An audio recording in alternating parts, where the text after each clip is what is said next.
Joseph James DeAngelo Jr., a former police officer in California who was arrested in 2018 and later convicted of multiple counts of murder and rape, known as the Golden State Killer. Joseph James DeAngelo Jr. is an American serial killer, burglar, and former police officer who committed at least 13 murders, 51 rapes, and 120 burglaries across California between 1974 and 1986. He's responsible for at least 3 separate crime sprees throughout the state, each of which spawned a different nickname in the press before it became evident that they were committed by the same person. In the San Joaquin Valley, DeAngelo was known as the Visalia Ransacker before moving to the Sacramento area, where he became known as the East Area Rapist and was linked by modus operandi to additional attacks in Stockton, Modesto, and Contra Costa County. DeAngelo committed serial murders in Santa Barbara, Ventura, and Orange counties, where he was known as the Night Stalker and later the original Night Stalker. He's believed to have taunted and threatened both victims and police in obscene phone calls and possibly written communications. During the decades-long investigation, several suspects were cleared through DNA evidence, alibis, or other investigative methods. In 2001, after DNA testing indicated that the East Area Rapist and the original Night Stalker were the same people, the combined acronym EARONS came into use. The case was a factor in the establishment of California's DNA database, which collects DNA from all accused and convicted felons in California, and has been called second only to Virginia's ineffectiveness in solving cold cases. To heighten awareness of the case, crime writer Michelle McNamara coined the name Golden State Killer in early 2013. Stay tuned to know the detailed story about the original Night Stalker. Joseph James DeAngelo Jr. was born on November 8th of 1945 in Bath, New York, to Kathleen Louise DeGrode and Joseph James DeAngelo Sr., a sergeant in the United States Army. He had 2 sisters, Connie and Rebecca, and a younger brother, John. A relative reported that when DeAngelo was a young child, he witnessed the rape of Connie by 2 airmen in a warehouse in West Germany, where the family was stationed at the time. Following DeAngelo's conviction, Rebecca claimed that he was abused by their father while he was growing up. Between 1959 and 1960, DeAngelo attended Mills Junior High School. Between 1959 and 1960, DeAngelo attended Mills Junior High School in Rancho Cordova, California. Beginning in 1961, he attended Folsom High School, from which he received a GED certificate in 1964. He played on the school's junior varsity baseball team. Prosecutors reported that DeAngelo committed burglaries and tortured and killed animals during his teenage years. Joined the U.S. Navy in September of 1964 and served for 22 months during the Vietnam War as a damage control man on the cruiser USS Canberra and the destroyer tender USS Piedmont. Beginning in August of 1968, DeAngelo attended Sierra College in Rocklin, California. He graduated with an associate degree in police science with honors. In 1971, he earned his bachelor's degree from Sacramento University in criminal justice. DeAngelo later took postgraduate courses and further police training at the College of the Sequoias in Visalia, then completed a 32-week policy internship at the police department in Roseville. From May of 1973 to August of 1976, DeAngelo was a burglary unit police officer in Exeter, having relocated from Citrus Heights. He then served in Auburn from August of 1976 to July of 1979, when he was arrested for shoplifting a hammer and dog repellent. He was sentenced to 6 months of probation and fired that October. During the process of being fired, DeAngelo threatened to kill the chief of police and, allegedly, stalked the chief's house. DeAngelo's employment history during the 1980s is unknown. From 1990 until his retirement in 2017, he worked as a truck mechanic at a SafeMart supermarket's distribution center in Roseville. He was arrested in 1996 for failing to pay for gas, but the charge was dismissed. The married life of DeAngelo is also affected by his criminal activities. In May of 1970, DeAngelo became engaged to nursing student Bonnie Jean Colwell, a classmate at Sierra College, but she broke it off in 1971 after DeAngelo became manipulative and abusive, culminating in his demand that she helps him cheat on an abnormal psychology test. When she broke up with him, he threatened her with a gun for marriage. In November of 1973, he married Sharon Marie Huddle of Citrus Heights. The wedding was held at Auburn First Congregational Church. In 1980, they purchased a house in Citrus Heights, where he was eventually arrested decades later.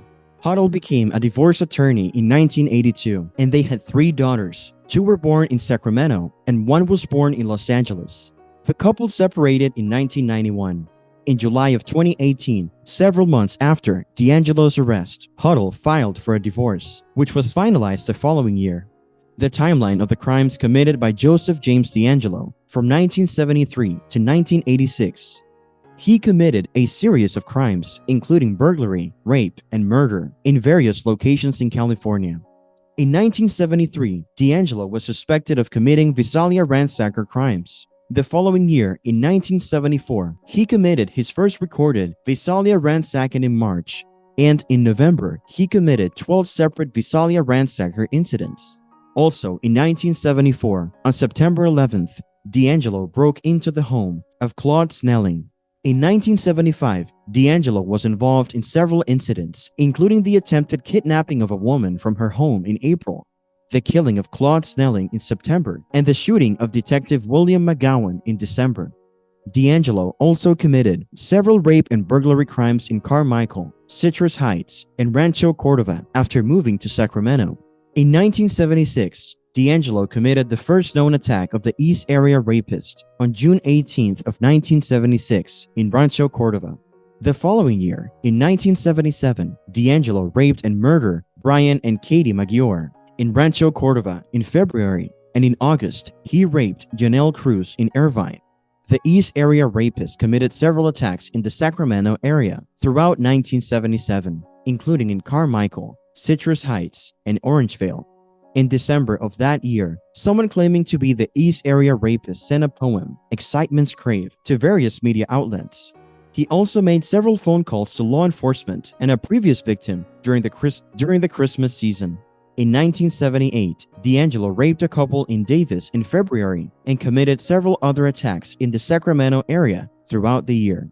A young Sacramento couple, Brian and Katie Maggiore, were also murdered in the Rancho Cordova area in February, and investigators suspected that DeAngelo was responsible. In 2020, DeAngelo entered a plea of guilty to these murders. In 1979, DeAngelo committed his last known crime, a rape in Irvine in November. He also committed several attacks in the Sacramento area throughout the year, including in Carmichael, Modesto, and Walnut Creek. On October 1st, an intruder broke into a Goleta couple's home and tied them up, but they managed to escape. The intruder was later linked to the Offerman Manning murders by shoe prints and twine used to bind the victims. On December 30th of 1979, Robert Offerman and Deborah Alexandra Manning were found shot to death in Goleta. DeAngelo continued his crimes as the original Night Stalker from 1979 to 1986, but his crimes stopped after the murder of Janelle Cruz in 1986. In 2018, he was arrested by police, and after a guilty plea to his crimes, he was sentenced to life in 2020. Lawyers in the case of the Golden State Killer believe that they have reached a deal where the chief suspect will plead guilty to 88 charges of murder, rape, and other crimes. The Sacramento Bee reports sources saying that Joseph James DeAngelo Jr. will enter the plea to avoid a death penalty trial, with a life sentence without parole imposed instead.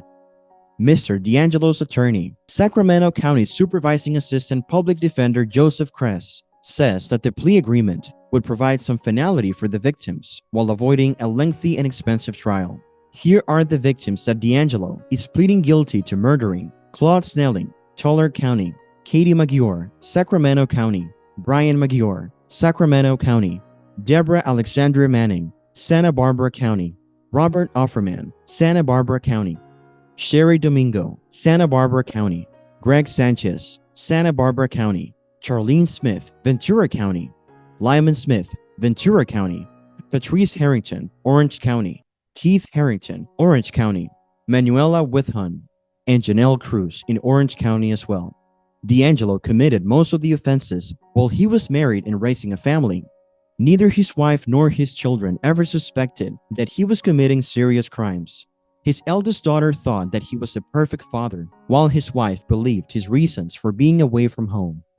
DeAngelo's brother-in-law claimed that DeAngelo would casually bring up the East Area rapist in conversation around the time of the original crimes. Neighbors reported that he frequently engaged in loud, profane outbursts. One neighbor reported that his family received a phone message from DeAngelo threatening to deliver a load of death because of their barking dog.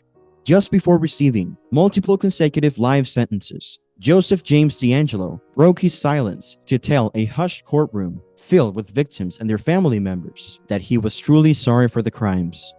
DeAngelo spoke for only a few seconds after rising from a wheelchair. "I listened to all of your statements, each one of them, and I'm truly sorry for everyone I've hurt," he said, putting aside the weak, quavering voice that he used to plead guilty and also admit to multiple other sexual assaults for which the statute of limitations had expired. Prosecutors and victims said that it was more evidence of a manipulative and vicious criminal who fooled investigators and his own family until he finally admitted victimizing at least 87 people at 53 separate crime scenes spanning 11 California counties. "I think that he's truly diabolical and he's constantly masked, whether it's a physical mask, a disguise in the voice, the role of a decent guy in the community, and having people around him who love him," said Debbie Domingo McMullen, the daughter of murder victim Sherry Domingo. 100% Jekyll and Hyde, added Jane Carson Sandler, one of DeAngelo's first rape victims. "It's like he was living two completely different lives. He probably, somehow, in his mind, didn't feel that he was committing these crimes. It was someone else, almost compartmentalized." In November of 2020, DeAngelo was transferred to the North Kern State Prison. As of February of 2021, DeAngelo is incarcerated in protective custody at California State Prison, Corcoran. Thanks for tuning in to today's video. If you enjoyed what you saw, don't forget to hit that like button and subscribe to our channel for more content like this. And if you have any suggestions or feedback, please let us know in the comments section below. We love hearing from our viewers and are always looking for ways to improve our content. Thank you again for watching, and we will see you in the next video.